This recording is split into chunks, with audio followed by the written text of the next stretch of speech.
Now, the latest victim of an Asian attack in Harlem remains in a medically induced coma this morning.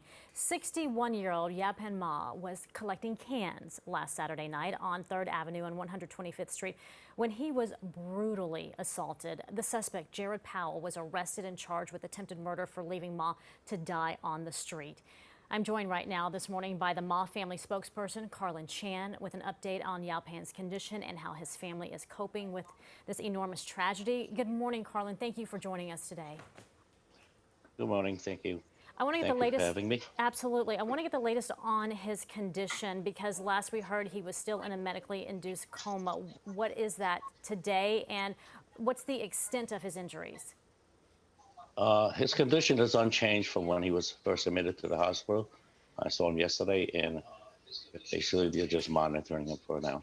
Just monitoring, so we do not know just these photos, they're hard to look at. This story is so heart-wrenching because Yao Pan was just collecting cans. Give us the backstory here. He actually lost his job, right? And he was trying to make ends meet by collecting cans.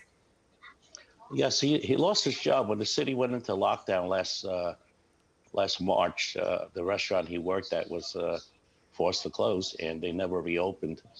It was an old Chinatown staple, a favorite, right along Canal Street, and and for some reason he wasn't qualified to get the unemployment, and because I believe he hadn't been here long enough. I mean, he has legal status here.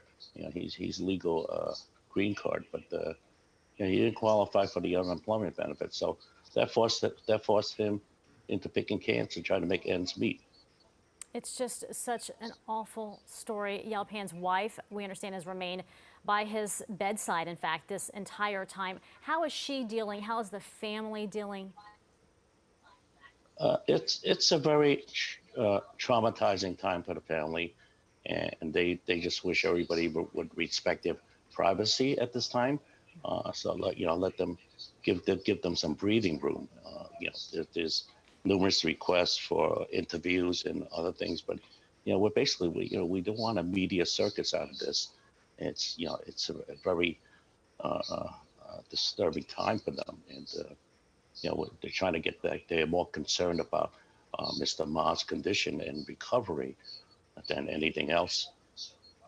Yeah, I understand they don't want a media circus around it, but this is just yet another instance of a brutal attack. Karlin, you have been on the ground patrolling Asian neighborhoods all over the city for many years now. You have really been an advocate of the community. Give me an idea of what you are hearing and what needs to be done.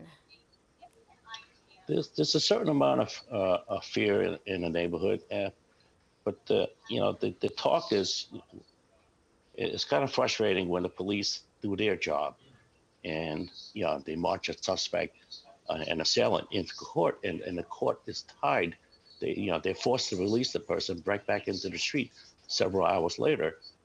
It's the community. There's a certain amount of frustration. Yesterday when I was walking by Columbus Park, there was an individual throwing glass bottles at a bunch of seniors who were playing cards there. The police arrived on the scene, but they couldn't arrest the person because nobody physically got hurt. So that's just considered harassment or something.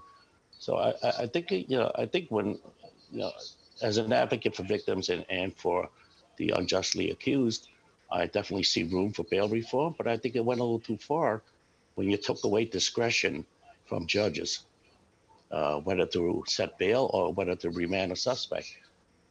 So you feel like bail reform is exacerbating this problem?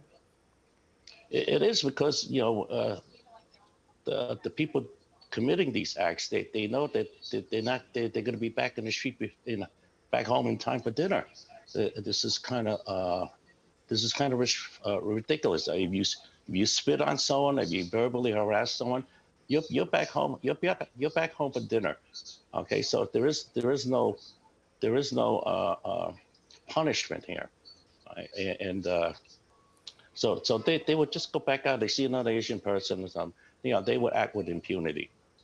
Yeah, it's really hard too, because there's the concern that there's underreporting from the Asian community because of the outpouring of fear. There's also some concern that the NYPD is underreporting the numbers of assaults out there. So there's a lot of questions, and in the midst of it, we're still seeing assaults and we're still seeing an enormous amount of fear. But let me ask you about this family specifically. There's been a lot of love and support for the family. Several GoFundMe pages have been started to raise money for Yao Pan, but you are actually warning people to beware because not all of them are legitimate. So tell us where to go for folks who want to help him.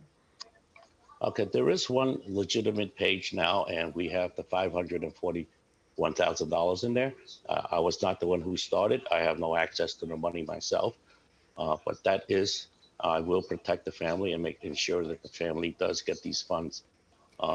When I woke up last Saturday morning, I noticed there were, I think it was Sunday morning, there were 4 different pages set up, but they specifically stated they were not in contact with the family.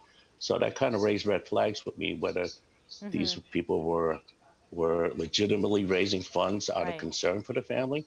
I was able to contact some people who froze these funds and also shut off 2 of the pages. Now, one of the pages actually raised $107,000 by a young lady named Yang, and the funds raised on her page were turned into this fund. Oh, that's so good. I like to give her a shout out. Pam Yang, thank you. Do the right thing, absolutely. Yeah, she did the right thing, and absolutely she was not out there to profit off a tragedy, because anytime a tragedy happens, we do have these predators out there. Right.